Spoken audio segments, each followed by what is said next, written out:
Have you felt lost, lonely, or maybe even a little bit loony? I talk about all these things on my show and how to help them.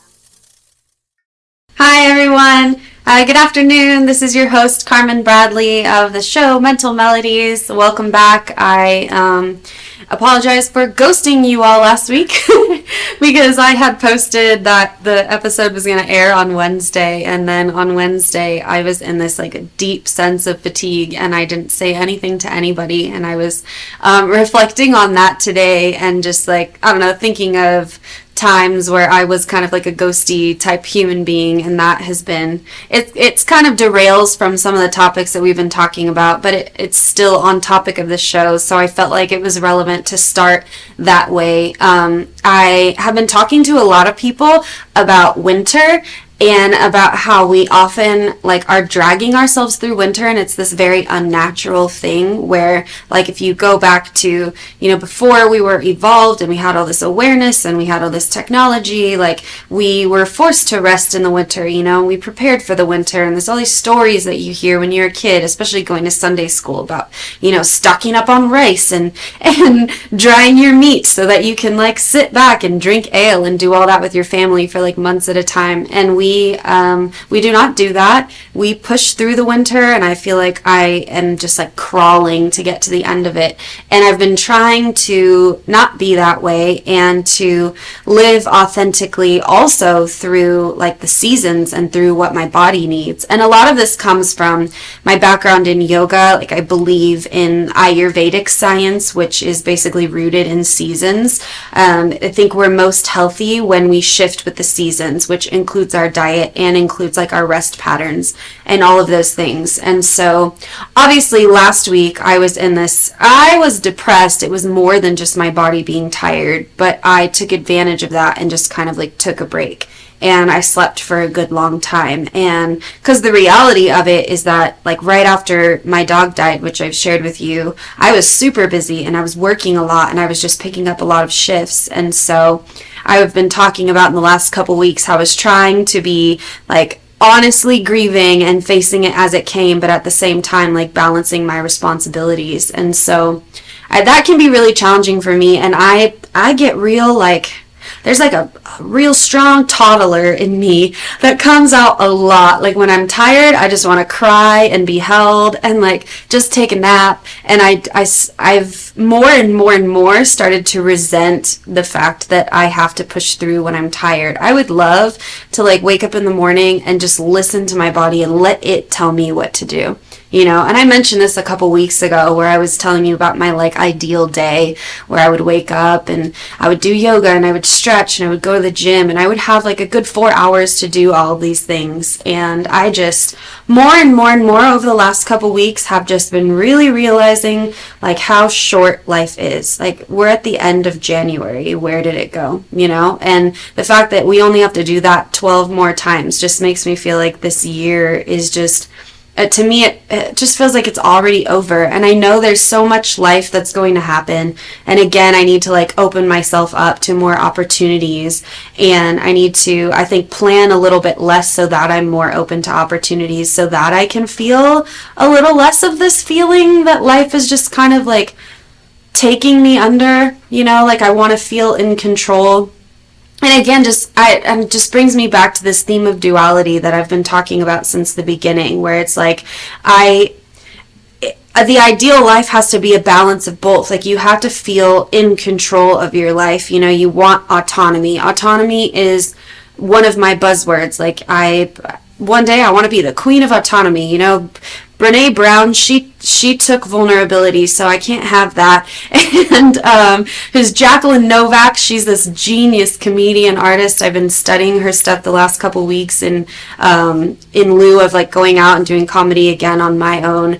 And she kind of took authenticity, which I thought was my thing. I was like, Carmynn Bradley's going to be the queen of authenticity, but Jacqueline Novak, she already claimed authenticity, so I have to find something else to claim. So I'm going to claim autonomy. And I'm sure I'll run into some YouTube video later with somebody else who's already claimed autonomy, and I don't know what's left for me to claim, but who knows. Anyway, I was saying that autonomy is so important, and you want to feel like you are conscious of the decisions that you're making. You know, like, I know that these are my 2 feet, and I feel like I'm choosing to step forward. I don't feel like I'm being pushed or pulled or any of that. But at the same time, you want to balance between, like, I'm walking forward and I'm making decisions and I'm the hero of my own story, to also, like, surrendering to this sense of destiny. And I had a great conversation with my younger sister this morning. She is 21, and she is already, like, at places that I was not at when I was 21. And I was in this period in my 20s where I really wasn't in control, and I didn't have a lot of autonomy. And there's a difference, I guess, that I'm grappling with right now between, let's say, like, life is a boat and, like, destiny is a river, and you just, like, have to sit back and ride the river of destiny, and, like, it'll take you wherever you need to go.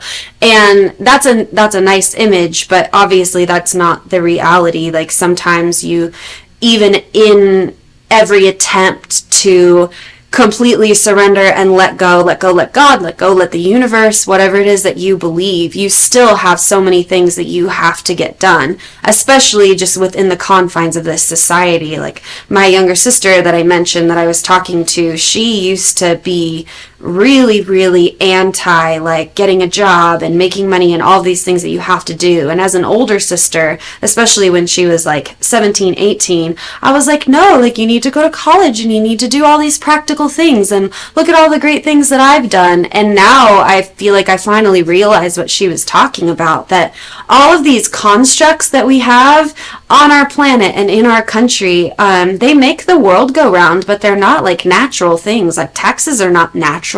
You know, our meaning of life is not rooted in these, like, social constructs that are created in order to, like, keep our egos intact, you know? And so anyway, there's just, like, this big bitter toddler in me that is so tired and that, like, just wishes that winter could be winter, you know, and that I could be busy in the summer.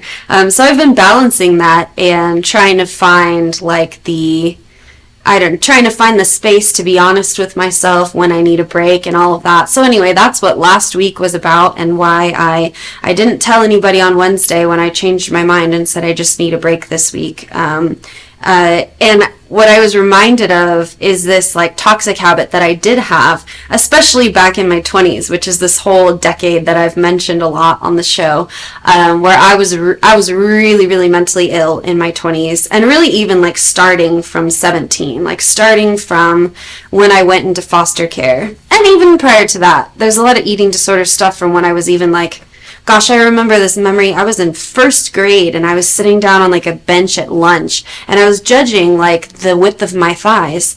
In first grade, that's crazy. Like, where does that come from? I think it must have come from my mother, but whether it was, like, a genetic thing she passed on to me, or if it was just, like, things I was overhearing, that's crazy that is how early that thing started, and that I have a legitimate memory of that. I have like 3 pretty clear memories from, like, kindergarten and first grade. One of them is a dream where I show up naked to school and I'm freaking out. So that wasn't even a real memory, but it's a memory of a dream. It's like Inception. Anyway, and then I have that memory where I'm looking at my fat thighs. And now a bunch of other memories are flooding up. So I guess I have a pretty good memory of my early childhood. But those are just some interesting... There's comedy in them, but they're also very, like, serious, because I think, yeah, I don't know, nightmares have been popping up for me the last couple of weeks, and I know that it's, like, a trauma thing, but I believe that our dreams can, like, show us stuff. So I guess when I look back to my early childhood and I'm like, wow, I was having nightmares at that time, I think it was indicative of a lot of the stress that my family was under. And kids are often like, aware but not aware. Like, a kid will be able to sense that there's stress, but they might not be able to articulate it. You know, like, a kid might be able to feel in their body and notice that they feel that there's tension in their household, their parents are fighting or whatever. But again, they're not aware to the point of an adult. And I think that's something parents sometimes take for granted, maybe, like, how aware a kid can be. And therefore, like, why it's so important, for example, to maybe for parents to split. This is just an example I'm thinking of on the spot. Like, I have a dear friend who's going through a divorce right now, and he was telling me that things were pretty tough, and that it wasn't good for his kids to see that. And I think that there is such a selflessness in being able to make that choice, because there's so many voices in our head that are telling us like why what we know is right isn't right. Like we can always I use this word, which is not a word, logify. I think I just used it in a conversation with one of my friends recently to describe this thing that we do. I know it's common in women, but I think it's common in everybody, where we're thinking about everything, and we're thinking why we should do it and why we shouldn't do it, and we're going back and forth and back and forth and back and forth, when if we stop like thinking about the logic and we really do sit with ourselves and listen to our body, or listen to what's actually going on, the answer is often more clear. But we make it more confusing for ourselves, especially for like a person like me or a person like Maria, where we're problem solvers, and that can go too far. Like we can create a problem out of something, or make more of a problem out of a thing that's already a problem, because that's how our brains work, and in a way that's a good thing. Like people like us, we're experimenting and we're always growing and we're thinking of new projects, but our life does not always have to be a project. Like sometimes we can take all of those thoughts aside and like step forward, but obviously there's so many like emotions and things that go along with like making the right decision. So in a sense, I guess, to go back to where I started with like last week and needing to take a break, I didn't think too much about it. Like I reached out to Maria and I said like, this is just a day, like I have a lot of fatigue going on, can we push it till next week? She was super understanding, but in a past life, and by past life, I mean like a decade ago, I wouldn't have been able to say that. I wouldn't have been able to voice that I need a break. I would have been bombarded by all the thoughts that I had about like what I owe people, and that's why having like a 9-to-5 job just like doesn't work for a person like me anymore, because there's so many times like as a teacher where I didn't feel good and I had to get up and go to work because I had to, like, because that's what we're supposed to do. Going back to what I was talking about there's so many things in society that we have to get done that just essentially, for me lately, just like gets in the way of the work that I really want to do, Anyway, I'm rambling, but it feels good to ramble.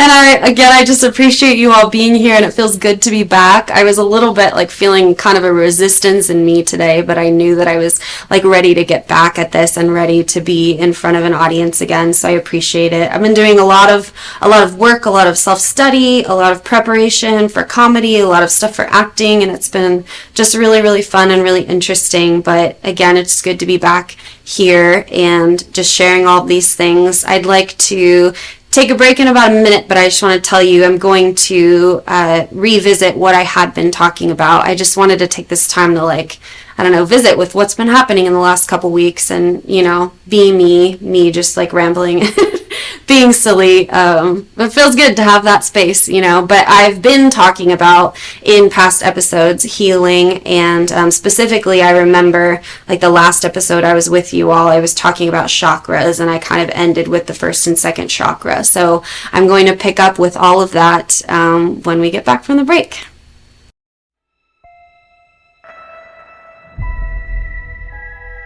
The year is 2980, and we now know that death is not the end. A soul can be extracted from the recently deceased and be used to create a blue liquid called essence. It can bring a person back to life. We'll get her back.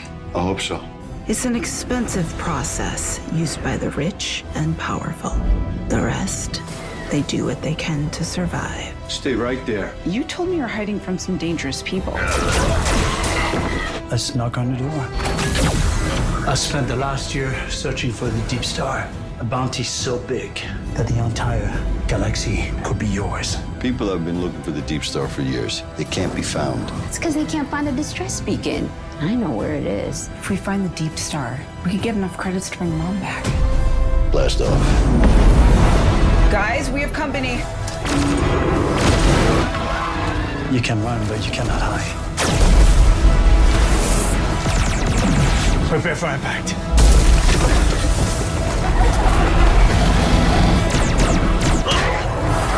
I am now authorized to take action.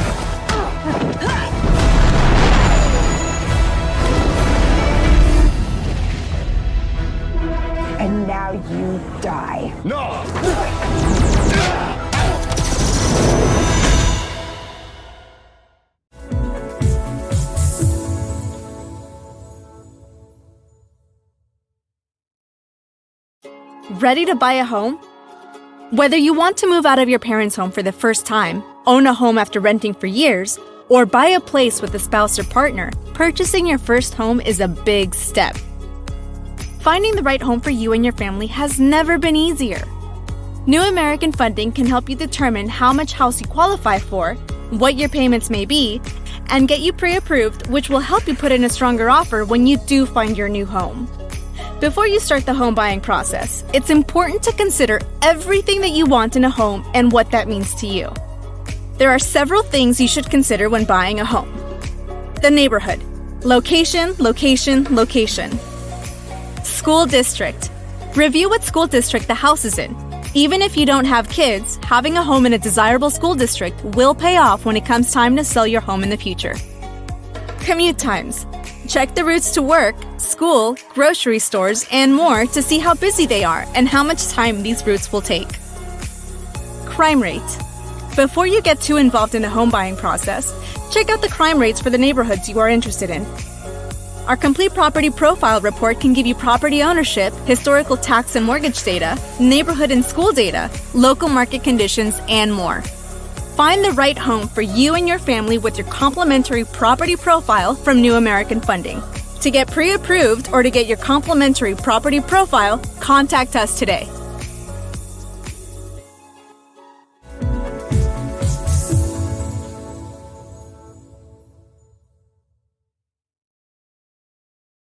Hi everyone, welcome back to the second segment of this episode of Mental Melodies. I'm your host here, Carmynn Bradley, former therapist, former high school teacher. If you're just tuning in, this is a show where I talk about all things healing and mental health. I get pretty candid. I talk about just a lot of the stuff that I've been through, and I think, again, like I mentioned, I had a really good conversation with my little sister today, and I was just telling her about how important it is that people like me who feel compelled to speak about these things. I think that there is an underlying purpose, and that purpose is to continue to eliminate like toxic shame in our society. That's why I love comedy so much, because in comedy you can talk about whatever. I, as a very sheltered person, like I didn't dip myself into the comedy world for a long time because it was a little too much for me. Like I used to be the kind of person who couldn't handle really like raunchy movies, and I don't know, I've grown up a lot, and now I just think comedy is one of the highest art forms, honestly. To be able to find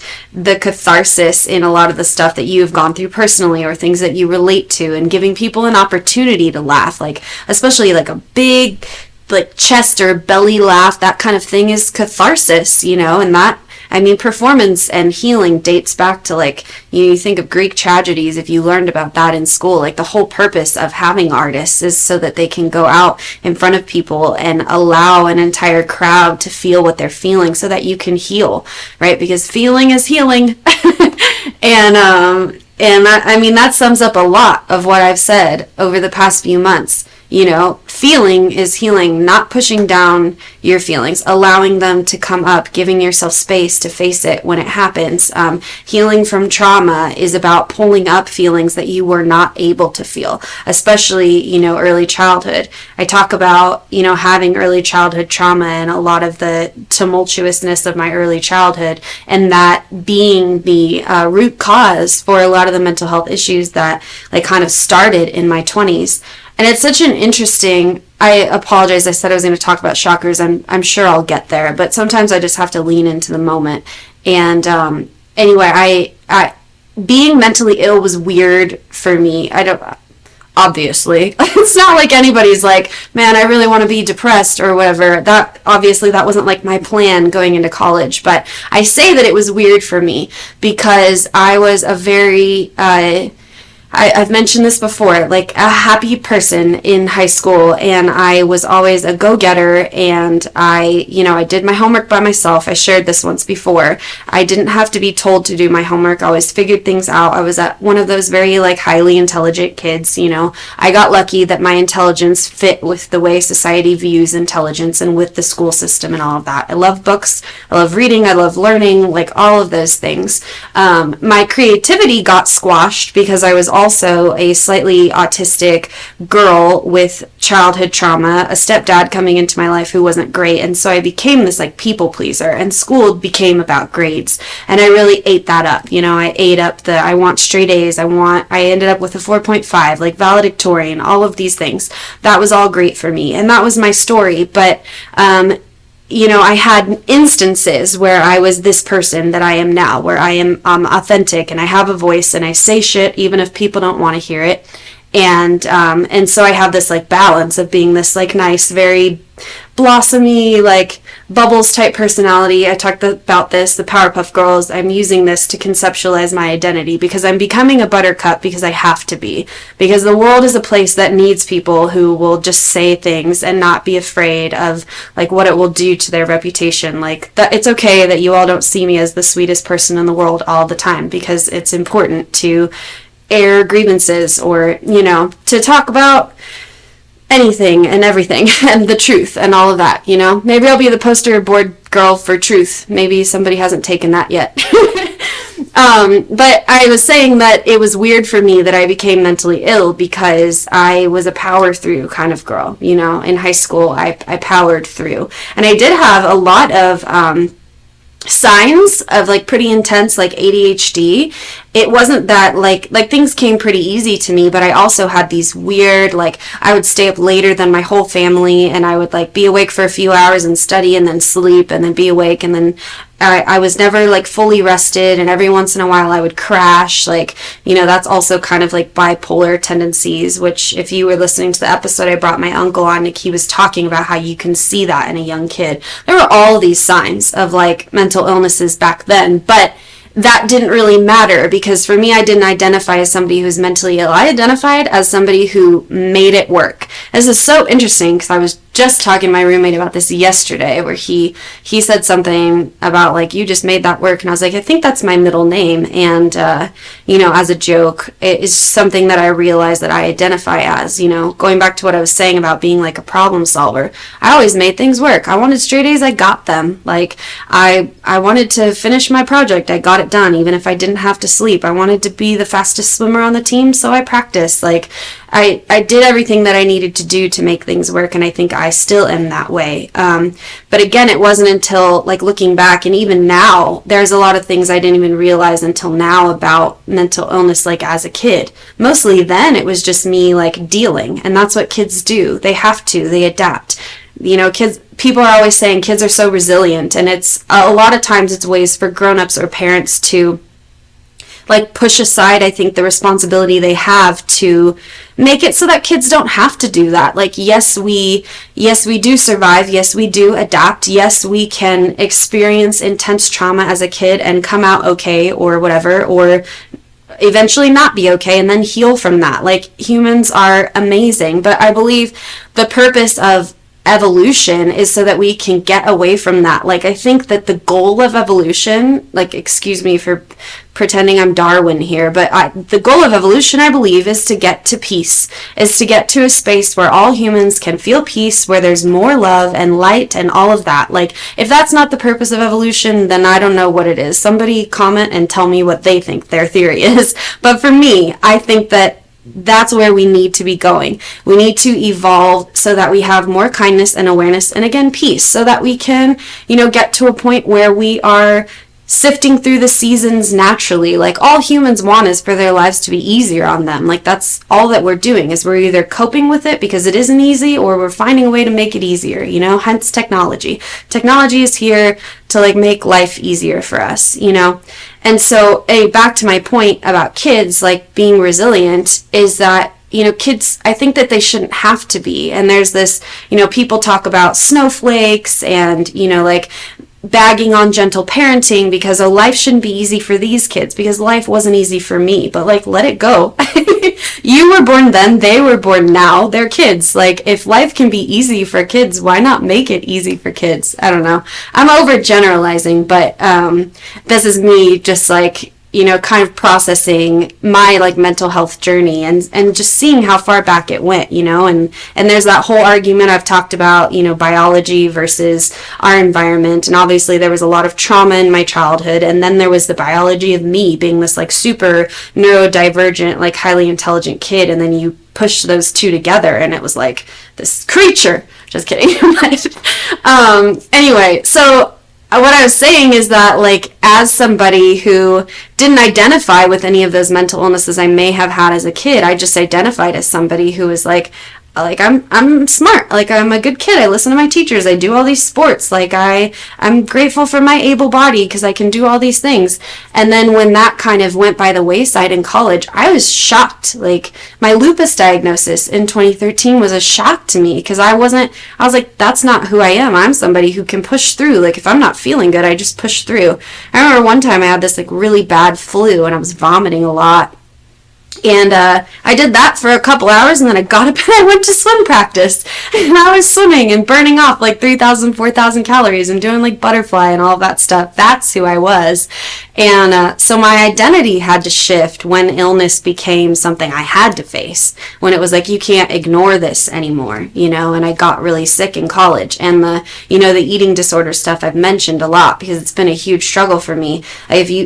If it's true that it stemmed from when I was that young, like first grade, that's crazy. Of course it would be blown out of proportion as a grown-up. Like, it just kept building and building and building, and all of those thoughts, you know, without any guidance, without like somebody really telling me to love my body. Like, I don't think that whole movement came out until, I don't know, well after I graduated from college, I think. I don't know. Or maybe sometimes you're just not aware of it until you are, you know. You don't know until you know. But anyway, yeah, so it was weird for me. Mental illness was weird for me. Physical illness was weird for me when it happened, because obviously I guess you don't identify as sick until you get sick, you know.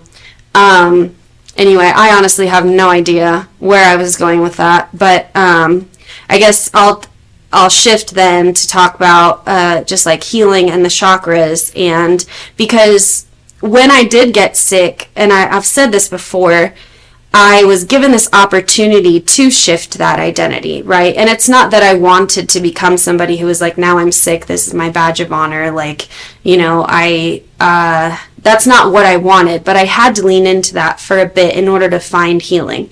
And how it initially started was with yoga, you know, and the chakras that I want to touch on are a part of yoga. But before I learned about that, really what it was for me was trying to find a way to exercise, because exercise was such a huge part of who I was.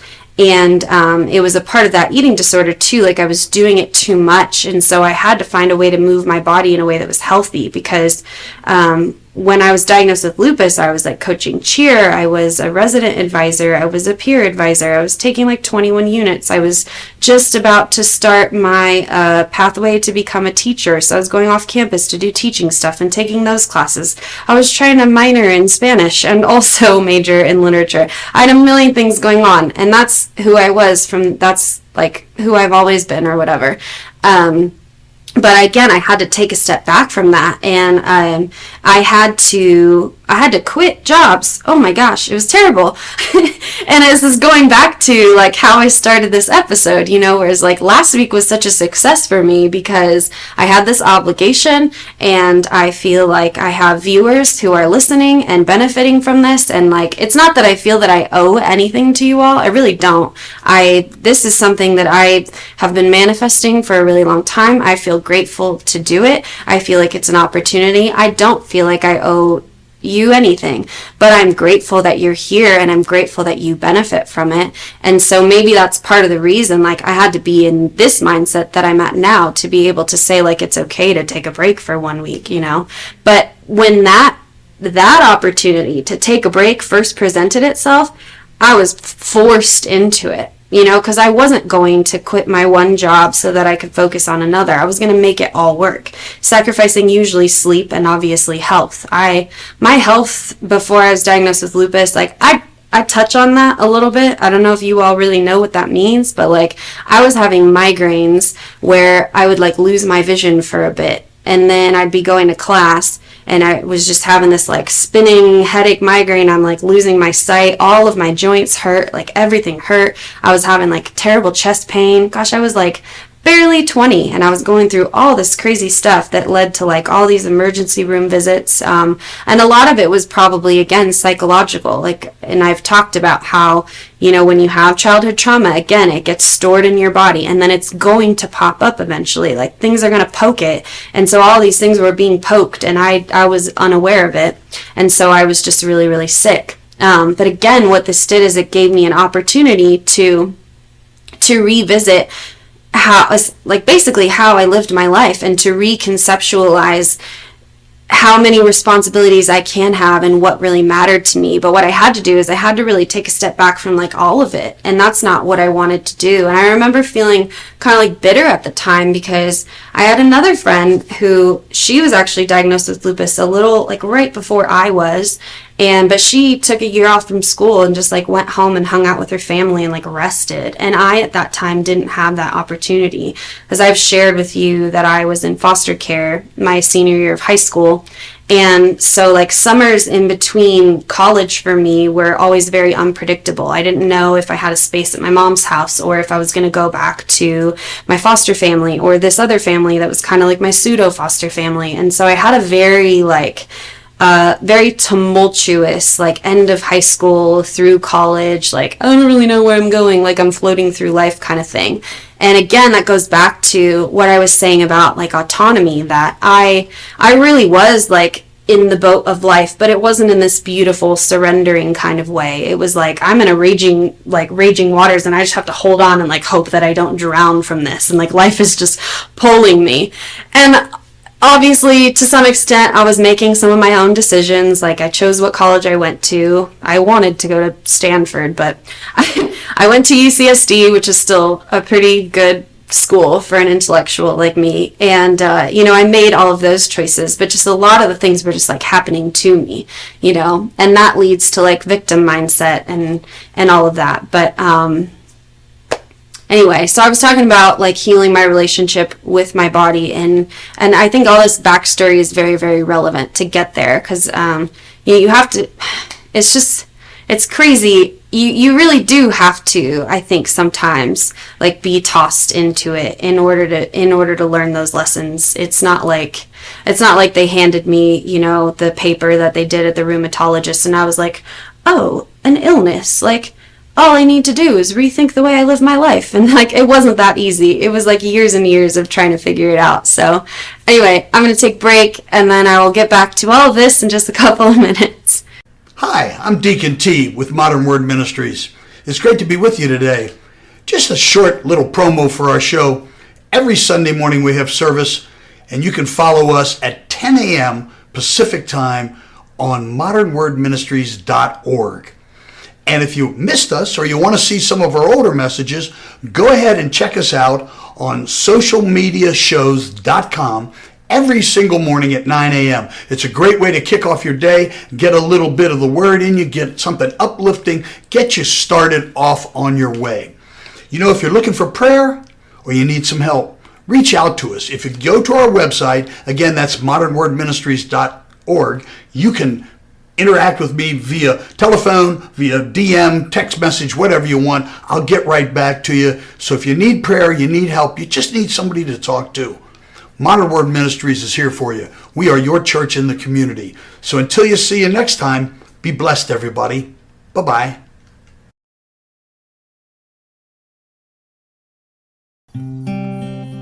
I was always smarter than the other kids. I matured at an early age. I was always a daydreamer, but I surprised my foster parent all the time. You have come a long way, Cal. I'm proud of you. As I learned by myself with no homeschool or public school, I was always alone as far back as I can remember. I'm an orphan and never met my real parents, and I never wanted to. Books soon became my new friends. They never talked back, and I could always rely on them to be there for me. Other kids my age made fun of me. They called me a freak because I knew more than them. I learned to keep my mouth shut. My foster parent didn't really pay attention to me while I grew up. He always thought I was weird. I wouldn't be in this mess if it wasn't for you. You told me to drown my dad. What the fuck is wrong with you? How twisted are you?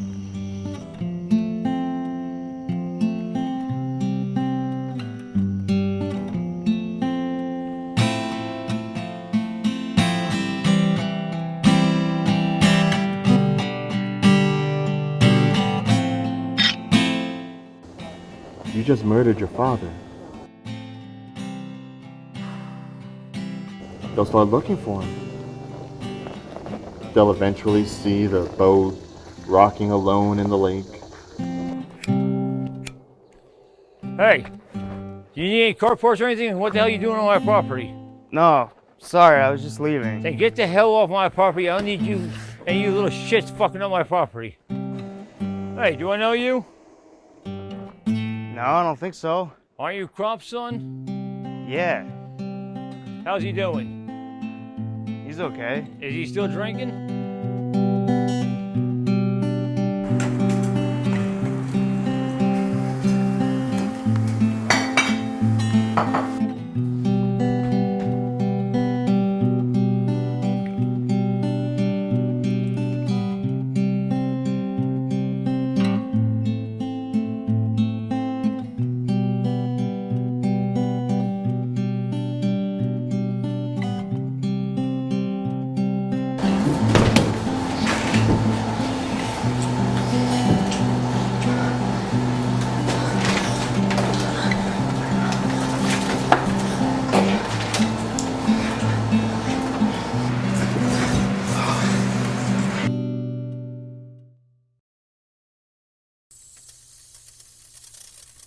Hi everyone, welcome back to the third segment of this episode of Mental Melodies with your host here, Carmynn Bradley. Thank you for tuning in. I keep reminding myself to be present and take it slow, but today these words are just flowing out. And part of it is because I mentioned Jacqueline Novak, again, genius comedian. She's got this special on Netflix, but it's very, what's the word? Nuanced is not the word I'm looking for. She's, like a literary person, very much like me. I loved it, but I think you kind of have to like specific things to like it. But at the same time, maybe not. I don't know. Maybe everybody would like it. It's just a really funny, hour and a half long special about blowjobs, but it's also about life and existentialism. And I was just eating it all up. And sometimes when I watch certain comedians as I'm studying, I will kind of soak up their mannerisms. I noticed that while there's a lot of preparation that I need to do, writing out a script or whatever, most of the time I can just watch. Even with singing, I can just go watch, and then when I get on stage, the stuff that I kind of needed to embody from that person that I was admiring or studying or whatever will just kind of happen. So anyway, watching her and just the freedom that she had on stage, I think that's coming out today, but it feels good to, I don't know, be that way, just cracking jokes a little bit. But anyway, I was just sharing my journey to healing, and there's all these different story points. I've talked about narrative therapy before, and that's a whole journey where you have to look through your past and your present and how you told your stories and figure out a way to tell it differently, for example, to get out of a victim mindset, because I deign to say this, but I'm going to say it anyway. I think there's value in a victim mindset, at least from the start. I think there's value in me saying that I did live in a household with an abusive man. I was a kid living in a household with a stepfather who did things that were way, not okay. And that's valuable to say. And I think it's valuable when you first start to go to therapy to be able to admit that. Like, many of the therapists that I've had have validated that for me. And even with just one or two sentences of being like, bro, that was fucked up. Like, that's okay to acknowledge. Perhaps me saying victim mindset is okay is not the right way to say it. Maybe it's just that, like, you're allowed to acknowledge the truth of situations, right? Especially when you're healing from trauma, like I talk about these emotions being stuck in your body. If you're pulling up emotions that came from something that really did happen to you, right? You really were a victim in that situation, then you are allowed to, I don't really like that term, but you can give yourself permission to say, like, I was the victim in this situation and I need to heal from this, and I need to right now, as a, let's say it's me and I'm in therapy now and I'm healing from something that happened to me when I was 5. I can feel that same fear, that same shame, whatever it is that my 5-year-old was feeling. Sometimes you have to pull it up and you have to let your 32-year-old self feel that right now in that moment and completely validate that, you know. Victim mindset is toxic when it becomes like a belief that you have about your life. So if I'm a victim because this happened to me then and now I'm a victim now, I'm going to start attracting it. Sidebar, I'm presenting on Saturday at Zen Bar. If you go to my Instagram, you can see the information. Just go to lvyogatherapy.com to get tickets if you want. And I'm going to talk about perception, and it's something that has been coming up for me a lot lately. And there's a bunch of, you know, different ways of saying the same things. Perception comes up for me a lot because I have done a lot of work with it, and this is going to be like in further episodes because it's a whole thing. But I'm going to be talking about it again on Saturday morning at about 10 a.m. And I'm going to give you a 5-minute spiel about perception. But essentially, like, if you tie in what I'm going to say about that with the law of attraction, I believe that you can you can create your own reality. We often do create our own reality. And again, it's this balance of, like, do you have the autonomy? Like, are you choosing to create your reality that way? Are you aware of what you believe about yourself? Maybe not. That's why, like, therapy is so important. That's why getting sick was so important for me, because it was an opportunity, again, for me to take a step back and be like, whoa, like, a lot of the things that happened to me, I didn't choose that. Or a lot of the things that I'm doing now, even though I did choose it, it might not be the right way. Like, how can I rethink a way that I live my life? But if you have, again, a toxic victim mindset, and that's like a belief that you hold about yourself, like, I am powerless, people are always out to get me, that's what's going to lead to these toxic mental illnesses. Like, immediately I'm thinking like schizophrenia.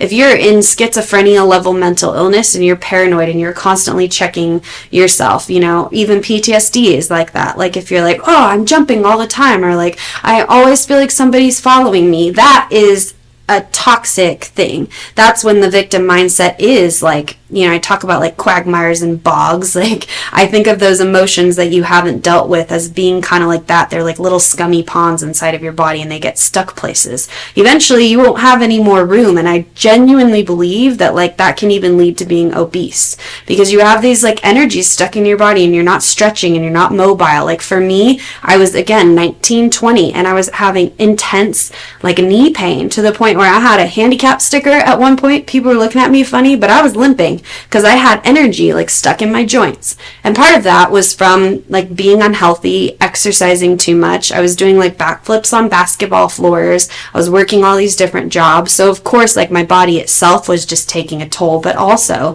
like trauma, if you think about it, is just getting stuck. Like, think of the image of, like that hallway closet, we have all that crap in it, and like you open it up and it just like floods out at you. That's what it is to like sweep stuff under the rug, to not deal with your trauma. It's like you have this closet. Think of your body as like the closet that can house all of these different things. And if you're just like, I don't want to deal with it right now, I'm just gonna like stuff it here in my kidney, then you have kidney disease. And like, I don't want to deal with that right now, I'm gonna stuff it here. Where do I have space? Like, now your ankle hurts.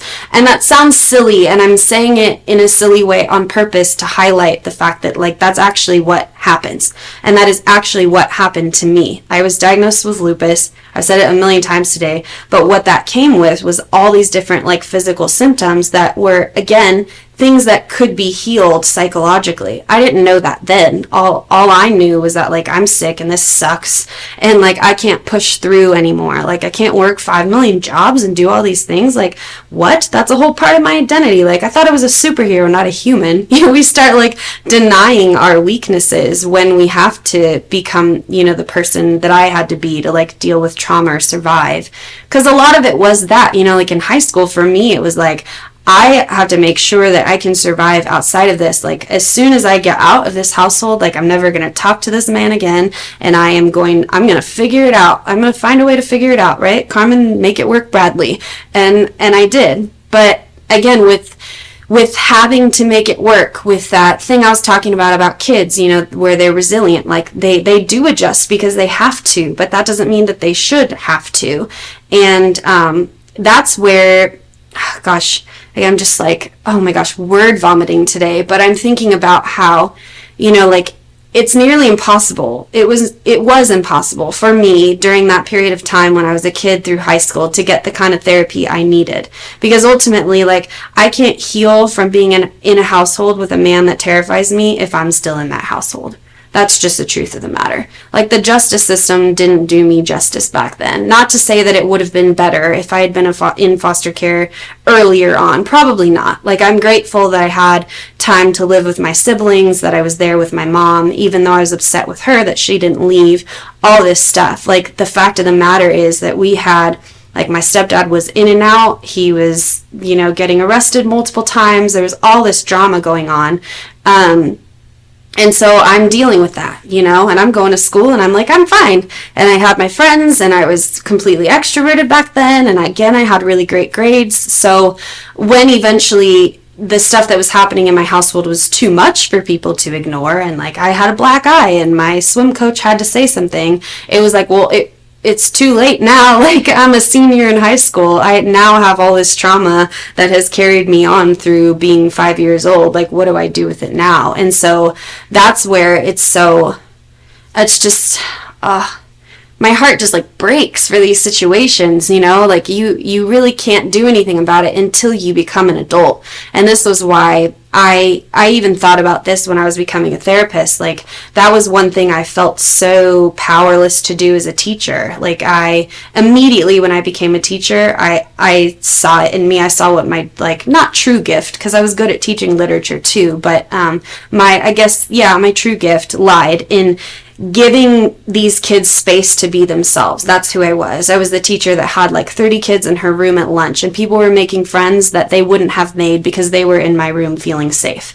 That's the kind of person I am. Like, even visiting my nieces and nephews like last week or whatever, like you'll often find me at parties. I'm that girl, like either with the animals or with the kids, and the kids are all around me and they're sitting on my lap and they're telling me things and they're, you know, telling me their names and they're playing with me and all of that. That's who I am. And I think that like, to my core, that's who I am. And I think it's like a beautiful, wonderful thing. And again, going back to like, but then there's who you have to be and there's who you become, you know. It's like, I'm very kind and I love that about myself, but boy, oh boy, will I tell the truth about people who have done me wrong, especially because they've done, like, my sisters and my siblings. I love them so much, and I was always such a motivator for me. But anyway, I'm rambling again. Oh my goodness. I need like 4 hours today, you guys, to get to what I need to get to. But again, it feels good to talk about all these things, and I think episode after episode, like, I just get braver. For a long time, the stuff that I wanted to say and that I've been saying was stuff that I was just writing down, and I think I had shared to you guys that I want to write a book, and I think now I'll be able to take a lot of the material that I'm saying, I'll be able to write it down. But it was really hard for me for a long time to say a lot of these things because, like, I was worried about backlash or something, and now I don't care about that anymore because, again, there's a lot of people in our lives, like manipulative people, narcissists, who make themselves feel bigger than they are. Maria and I were talking about someone like this earlier, like my stepdad. When you're a kid and you're powerless and you really are a victim to somebody like that, like, you feel like if you say the truth, like, something's really going to come get you. And that's how it was. And it was tough for me being like the truth teller in my household back then. There's one memory, I don't know if I've shared this or not yet, but it was one of the summers when my stepdad had hit my brother. One time he broke my brother's leg. It was a whole thing. And so this one summer, I don't think it was that specific instance, but anyway, he was out of the house for a summer. And I was like, yes, fuck yes, like freedom. I got to actually hang out with my friends that summer. But then there was a court date, and it was basically like the determining court date if this man was going to get to come live with us again, which was just crazy to me. Like, why should that even be an option? Like, this man has been, like, social services has been called on this man year after year after year from when I was 5 till now. Why is that even an option? But it was. And I show up, and I've never liked him. He's not even my dad. That made it easier for me to tell the truth. But I'm crying because I'm like, this is another, like, opportunity for me to say something that's going to fall on deaf ears. And, like, it doesn't matter because my siblings are lying because that's their dad. So they're saying they want him back. And to some extent they did. I didn't. And then I ended up getting a lot of backlash from, like, my siblings and from him because they blamed me because he was out of the house for, like, an extra month after that. It was ridiculous. Again, the justice system is just like, oh, it's insane. Anyway, wow, so much backstory today. I hope you're following me. I think that you are. I think sometimes I think that I don't make sense when I usually do. And that's a thing that I've had to heal from. So anyway, we got one more segment of this. We're going to take one more break, grab a coffee. See you back in a couple minutes.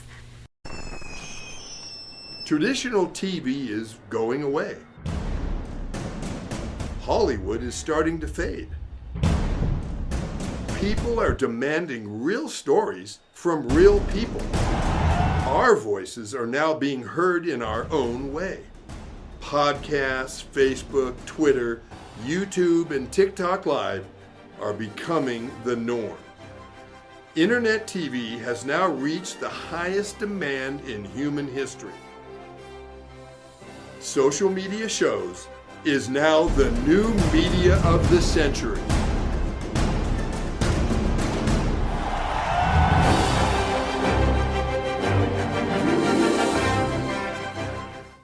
Hello, everyone. This is Joseph Skoda with Social Media Shows.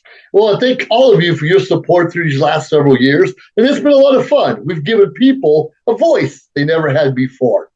Now, Social Media Shows is always collaborating with our veterans to help them do things and help out the veterans who are struggling today. And we teamed up with GI Connections, connecting veterans with resources. So please consider helping and donating to this great cause because we're always doing things for veterans. So GI Connections, Social Media Shows, and you is what makes the world a better place. Once again, Joseph Skoda, proud United States Air Force veteran.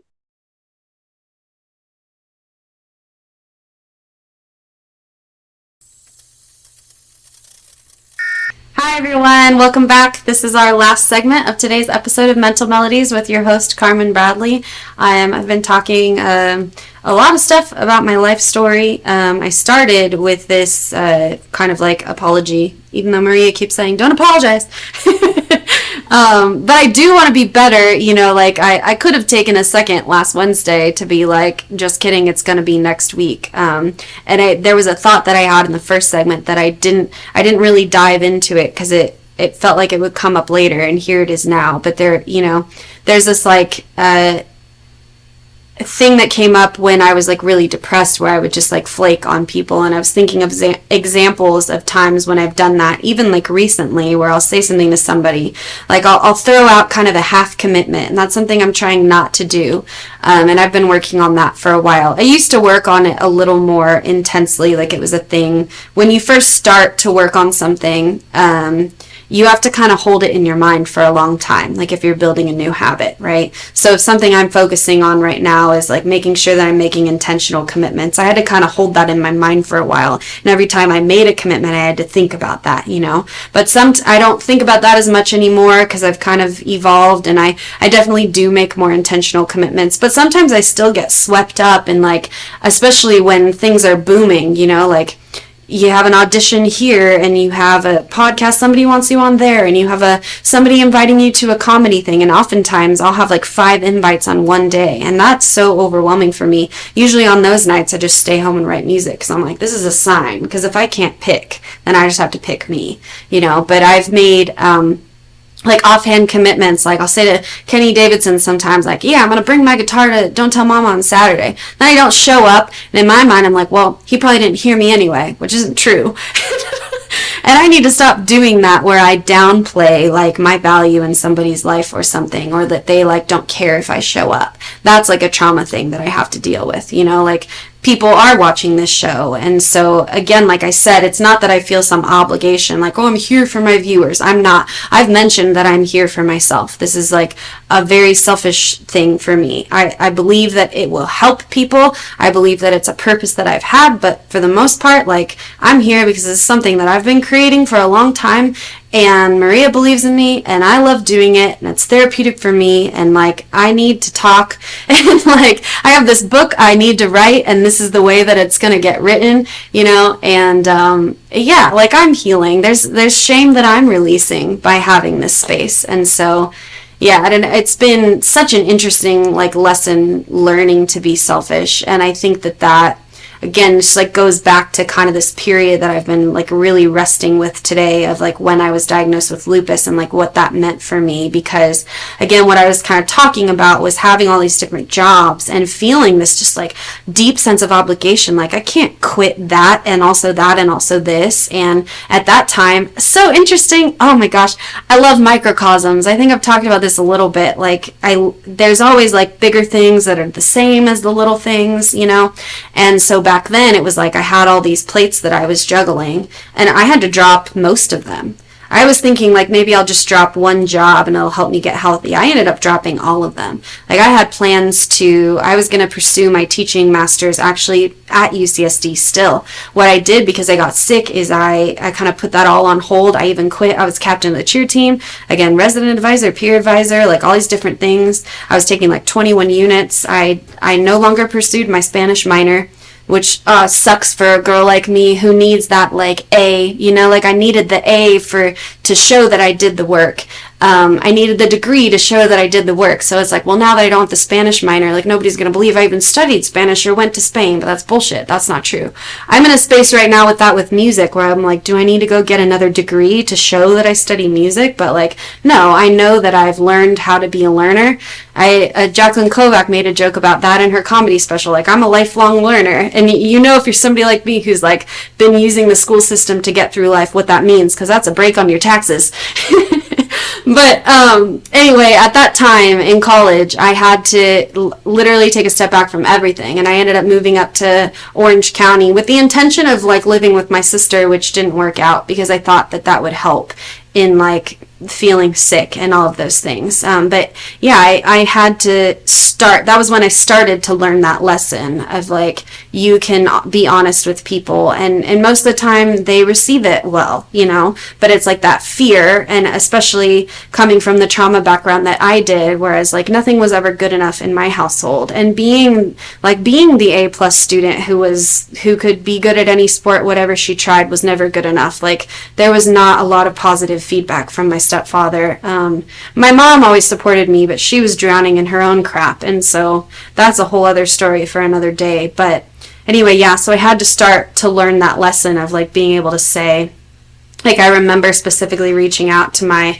bosses for the peer advising thing and like telling them that I had to quit, and that was really, really hard for me. And quitting cheer was one of the most difficult things for me, because that brought me a lot of happiness, but my body simply couldn't do it at that time. And I ended up being able to revisit it later, and I coached cheer, and I got my backflip back like in my early 20s. And so, I think when things are meant for you, they're either meant for you for a time, or like oftentimes you could take a break from them and then they'll come back, and that's all valid and true. But all this to say that like I had to get sick in order to like find the pathway to healing.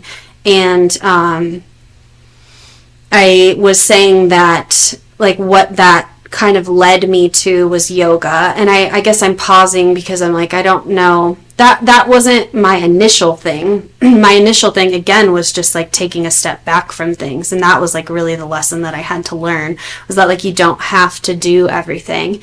And so it's interesting because I'm in that, what I mentioned, the microcosms, I was thinking of the comparison between the plates that I was juggling and then these moments now where I have a lot of things to do and a lot of people asking me to show up. And in the moments when there's so many, sometimes I just have to choose myself. And it feels very similar. That was back then. In college, it was on a large scale, multiple jobs, multiple degrees, all of these things. Right now, sometimes it's just on a small scale, like one day. I have 5 different things people are asking me to do. Well, I'm just going to play my guitar, and I feel less and less guilty every time I do that because there's no reason really to feel, I deign to say that too because guilt is a feeling, and if it rises up, allow yourself the moment to like feel it, but don't sit in it. Don't allow yourself to like become guilt, which leads to shame.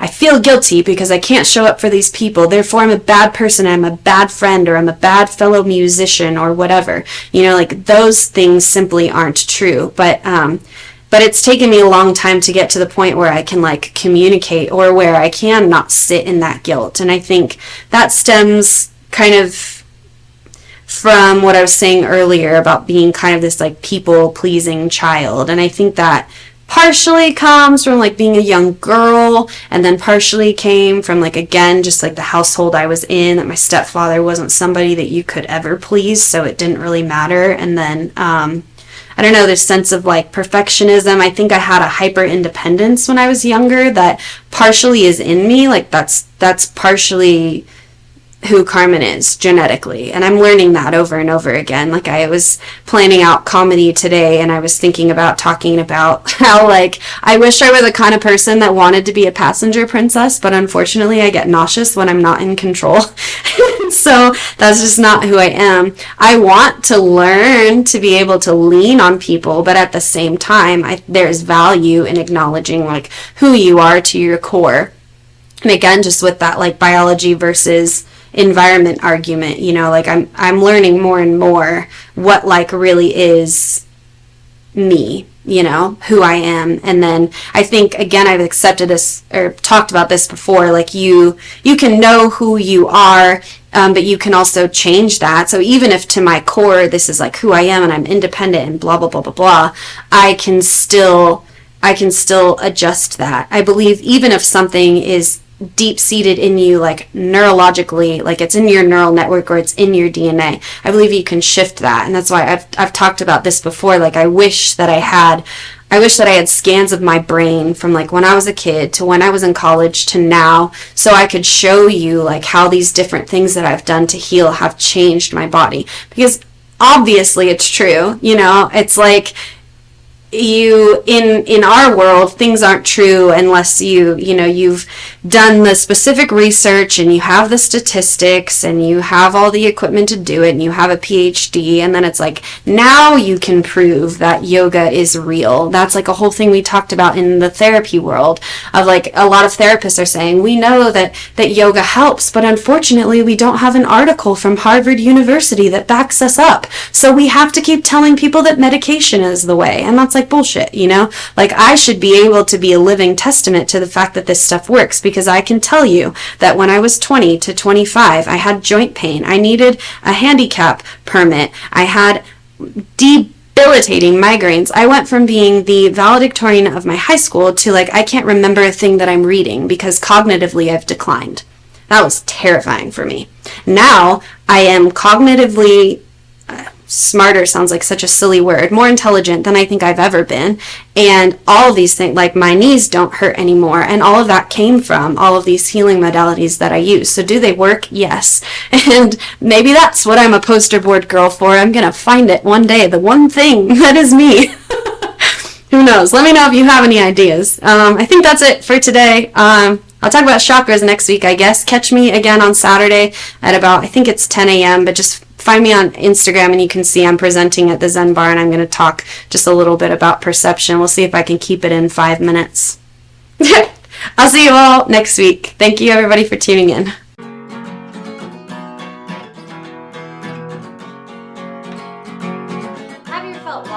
lonely or maybe even a little bit loony? I talk about these things on my show and how to help them. Mental Melodies, broadcasting live every Monday through Friday at 4